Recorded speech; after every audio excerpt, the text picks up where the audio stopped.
Hello and welcome to the morning sports briefing here on Sunday, the 9th of August. Hope you're all having a wonderful weekend, folks. Over in the news today, we have updates in football from the A-League, the Belarusian League, and also the Champions League. Over in the cricket, and the Women's Cricket World Cup has been postponed, whilst England versus Pakistan has come to a conclusion. We'll also have birthdays for you.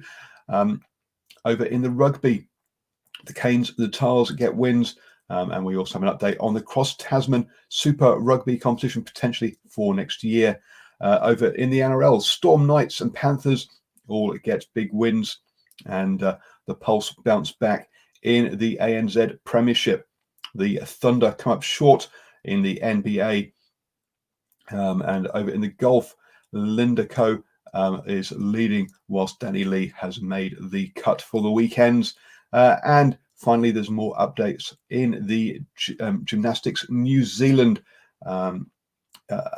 abuse saga or issues over there. This is your day. This is your way. Sorry, not the day. It might be your day, but this is your way to start the day up to speed with all the important sports news. And let's kick off with that football news. Over in the A-League, Perth Glory lost to Melbourne Victory by 4 goals. Big victory there for 0-4 there in that one. With Melbourne Victory down in 10th, it doesn't do anything for them, but it also hurts Adelaide United's chances as well. They've got one game left, and are only 2 points ahead of Western United, who have got 3 games left in that fight for the last, or for the 2 last finals positions. Perth Glory is also in that battle, but they've got 2 points ahead of Adelaide United. So Adelaide United had a chance to put pressure on Perth Glory and failed there. It's basically between those 3 teams for the last 2 places. Brisbane Roar, Wellington Phoenix, Melbourne City, and Sydney FC have all already qualified there. Moving over to the Champions League, and in the Champions League, Juventus beat Lyon 2-1, but as this is a home and away one, the aggregate score was 2-2, and Lyon had an away goal which put them through to the next round of the Champions League. Man City beat Real Madrid 2-1 to win overall aggregate 4-2. The final 2 games in that round happen today between Napoli and Barcelona, and Chelsea and Bayern Munich to get themselves into the quarter finals. Over in the Belarusian League, wrong piece of paper there, folks. Sorry. Over in the Belarusian League, we had a couple of draws. Energex drew with Neman Gordon 1-1, and Brest drew with Torpedo 3-3. Bate, though, got a 1-0 win over Gorodea. That sees them keep pressure on Shakhtar at the top of the table. They're just 3 points behind. Both have been played 21 games. Neman Gordon is in third on 38 points, so 2 points behind that, but have played a game less there. Moving on into the cricket then, and the ICC have announced that the Women's Cricket World Cup that was due to be held in New Zealand will be postponed by 12 months to 2022.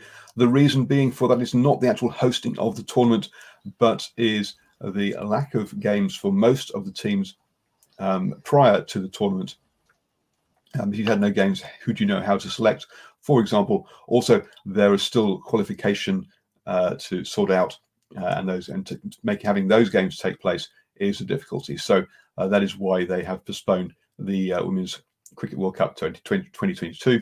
The men's event that was due to be in India in 2021 will still be there, and Australia's event that was supposed to be this year will be postponed all the way through to 2022.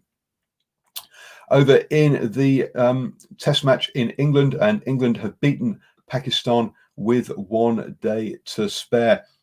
Butler and Wokes top scored in the second innings as England finished at 277 for 7. Butler scored at 75 and Wokes 84 not out to see England home. It's definitely a lower order win, this one for England. Not only did the bowlers do well, restricting Pakistan in that second innings, but also they've put the lower order put the runs on the board as well. So congratulations to England. That's 3 wins on the trot now after those 2 wins over the West Indies there, and a comeback victory for England in this one. Yasir was the top bowler, picking up 4 wickets for Pakistan, but he really wasn't getting. But no one else really chipped in with enough wickets to trouble England in this one. I'm going to hand you over to Stephen now, who's going to take us through our birthdays. Thank you, Paul, and good morning to everybody tuning into New Zealand Sports Radio. And birthdays today, a New Zealand-born cricketer who played Sheffield Shield and then for New Zealand, a former Māori All Black, now coaching, and finally a former Northern rugby lock, now coaching at West Point Military School. That's where we start this morning. Marty Veal, born this day, the 9th of August 1977, is a former Rugby Union player and currently a Rugby Union coach. He played ITM rugby for Northland provincially. He is currently coaching rugby for Old Blue RFC in New York and the United States Military Academy at West Point Men's team starting. He did that in 2015, so he's still helping out there. Moving right along, keeping in with the Northland theme, George Cornea, born this day on the 9th of August 1969 in Putaruru, is a New Zealand former Rugby Union player who played for the Māori All Blacks and for Japan. He played mainly as a centre and a wing in provincial footy.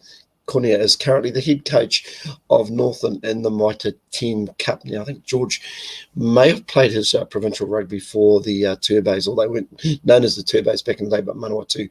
And finally, Will Somerville, born this day, the 9th of August 1984, is a New Zealand cricketer who plays for Auckland. He made his international debut for New Zealand in December 2018. Somerville, who was born in Wellington, grew up in Sydney as a youngster before returning to study at the University of Otago and then returning again to Sydney to work as a chartered accountant. He played for his cricket for university, and he began playing New South Wales in the Sheffield Shield in 2013 and 2014 before obviously making the Black Caps later in life. That's all our birthday recipients today. Have a happy birthday all, and I'll be back shortly with our wrap on league news. Thank you very much, Stephen, for that update. Don't forget, folks, that you can listen to New Zealand Sports Radio on the go.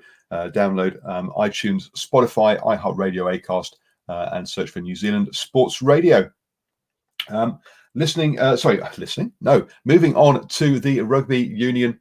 And last night, the Canes beat the Chiefs with a try bonus point to keep pressure on the Crusaders and the Blues in Super Rugby Aotearoa, and they won that game 31-18 with Emanga Jensen being the man of the match in that one. They really had control of this one, leading 12-3 at halftime. The Chiefs played better in the second half, but still could not close the gap, and that means that the Chiefs finish this tournament with no wins, eight games, 8 losses for them in this one. You could see that they were hurt at the beginning of the tournament with injuries, and then were just trying and pushing things too far towards the end of the competition. Also, last night, the Tars clearly used their rest week last weekend very well, because they came out and absolutely dominated the Reds. They led 38-0 at half-time, and then rain came down in the second half, which made things more difficult, seeing the game finish 45-12 in the end over there in Sydney. The Reds, were pushing for the final series. So, yes, that was a big upset over there in the Super Rugby AU. Also, there's been an interview with Australia Rugby, and they've come out saying that they are going to be sticking to having 5 teams, and there is a non-negotiable position that they will not reduce from that.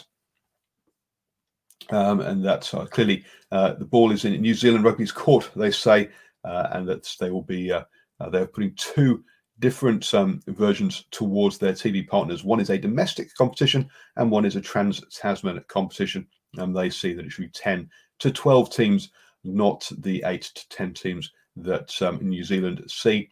Also, there are chances of New Zealand being offered games in the 2027 Rugby World Cup, but McLean says that those are diminishing as it would really need proper cooperation, and he's just not seeing that at the moment from across the Tasman. So strong words coming out of Australia there around the future of the relationship across the Tasman and the shape of rugby going forwards.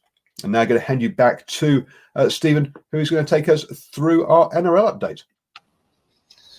Yes, thank you, Paul. Plenty happening in league news this morning. In the NRL yesterday, big wins for the Storm, the Knights and the Panthers. Also, we'll have a quick preview of the games happening today, and we'll check on live scores in the Betfred Super League. But it's with our first game of the afternoon. We start yesterday that we actually start with, and it's the Melbourne Storm who proved far too strong for the Canterbury Bulldogs, taking out the Bulldogs by 41 points to 10 after leading by 23 points to 4 at halftime. Included in all that wrap-up, there was a double to Addo-Carr and also Kevin Bromwich as well, getting a couple of tries each. In the second game yesterday, it was the Newcastle Knights that proved far too strong for the West Tigers by 44 points to 4, and that was after they led by 24 points to 4 at halftime. Superstar Caleb Ponga picking up a double, scoring in each half as well, and being a very big contributor in their win. 8 tries in total the Knights scored, so a very good win for the team from Newcastle. And in our final game yesterday, we had an interesting scoreline with the Panthers once again seeing off the Canberra Raiders by 28 points to 12, and that result keeps them at the top of the table in the NRL. They led by 24 points to 0 at halftime, scoring 4 converted tries, and had to sit back in the second half and had just had to rely on 2 penalties to their standoff. Nathan Cleary, who had converted all 4 tries in the first half. Of course, the Raiders came back in the second half to chance Nicole Cronstead, who picked up a double, both converted by Jason Croker for their 12 points, but ultimately going down 28 points to 12, the Panthers to the good in that game. And just previewing the games happening today, just the 2 games, we have got the Titans who take on the Cowboys from Cbus Super Stadium in the Gold Coast. That starts at 4 p.m. And in the late game, we have got the Sharks taking on the Eagles from Nestra Jubilee Stadium, and that is a 6:05 kickoff. Remembering these are New Zealand times. Now we'll just quickly check on the Super League, the Betfred Super League. Currently, games we have live action, but we'll just check on last night's games where the Catalans were far too good for Castleford, winning by 40 points to 14. And in our final game, I'll just quickly go and check on that live score in the Betfred League. And with about 10 minutes to go, we've got Warrington 34 over Hull Kingston Rovers. Not long to go in that game, about 10 minutes or so. But we'll have a wrap-up tomorrow morning of not just the Betfred Super League scores, but also the NRL scores as well as look at the table. Have a great day, everybody. Enjoy your final day of the weekend, this Sunday. Paul, back to you, and I'll see you tomorrow morning. Thank you very much, Stephen, for that NRL update. Moving on then into the ANZ Premiership, and it was the Steel versus the Pulse last night. The Steel coming off the back of a win over the Mystics, whilst the Pulse were looking to bounce back from a loss last round against the Mystics themselves. That was their first loss of the season, and they made sure that didn't happen again with a 34-49 win down there in Invercargill. The Pulse really did dominate this game, took and led from start to finish, winning the first three quarters, and it's 16-7, 10-9, 12-7. And whilst the Steel managed to draw the last quarter 11-all, it was all far too little, far too late there. It was all well gone. So that's win. Sees the Pulse sat still at the top of the table on 45 points. A long way ahead, or 13 points ahead of the Mainland Tactics in second, with the Northern Mystics 2 points further back in third. Another big gap of 9 points back to the Northern Stars, who are just 2 points ahead of the Southern Steel, who are 5 points ahead of the Magic there at the bottom of the table. Today, we have two games in the ANZ Premiership. The Mystics taking on the Tactics up there in Trusts Arena in Auckland, and the Magic taking on the Northern Stars here in Hamilton in the Claudelands Arena. This is the penultimate round of the regular season, folks. So if you want to get to see your netball stars playing, not just the Northern Stars, but all the star players playing, then get on down to those games today.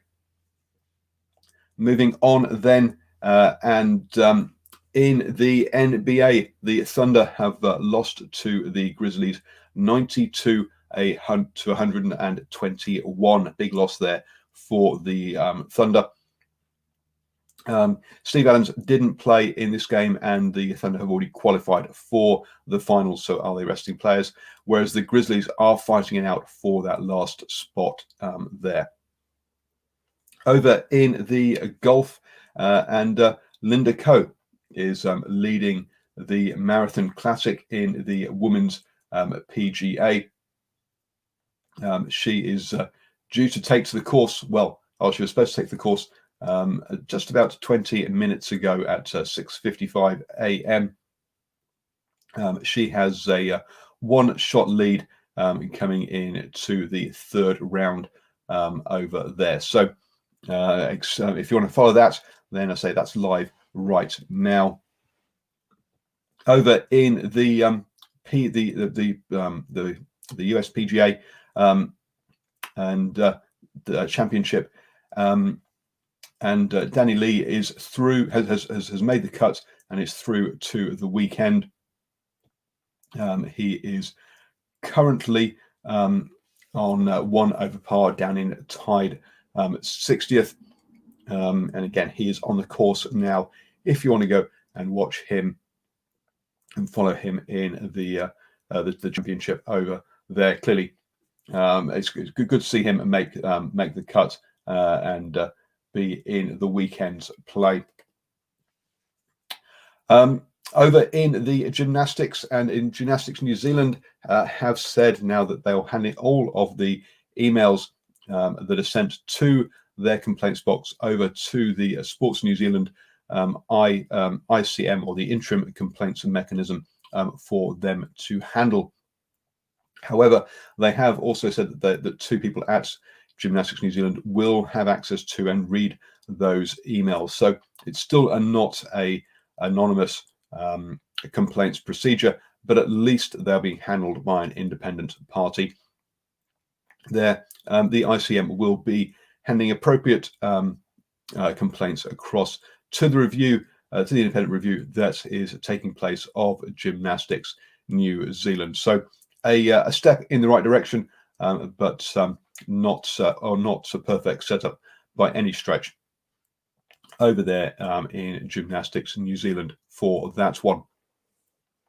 Moving on to Formula One, and Valtteri Bottas has qualified number one on the pole for the 70th anniversary Grand Prix, out qualifying Lewis Hamilton, who is in second.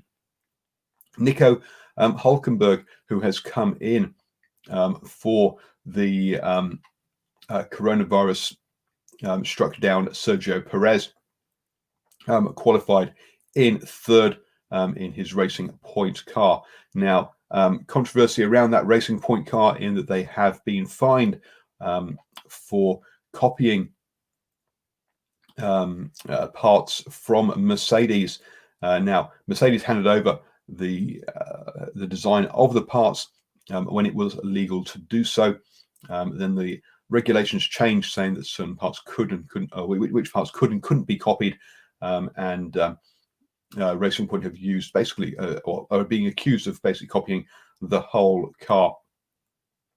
They've been allowed to use that car going forwards, but 5 teams, or half of the grid, have appealed that decision.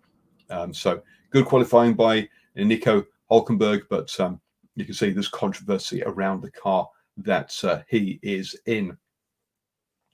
Over in the America's Cup, and the Team New Zealand are looking at getting their big boat back on the water next week. So we'll have 2 full-size boats sailing around Auckland Harbour, which will be a fantastic spectacle for people. They say that their aggressive development with their testing boat has been going well and has been paying off. So good to see them getting their full-size boat back on the water after it's returned from Europe. And moving up from that, from the smaller test boat to the full-size racing boat. You have now started your day the best way, up to speed with the morning sports briefing. Don't forget that we are here at 7 a.m. every single morning, so that you can start your day the best way.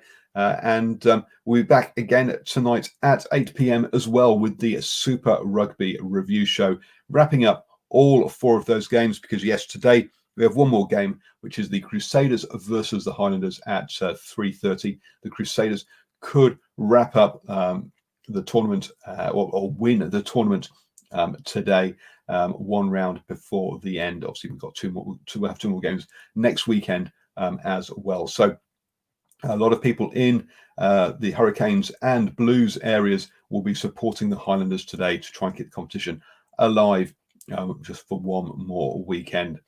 So have a great day, everybody, and see you all later.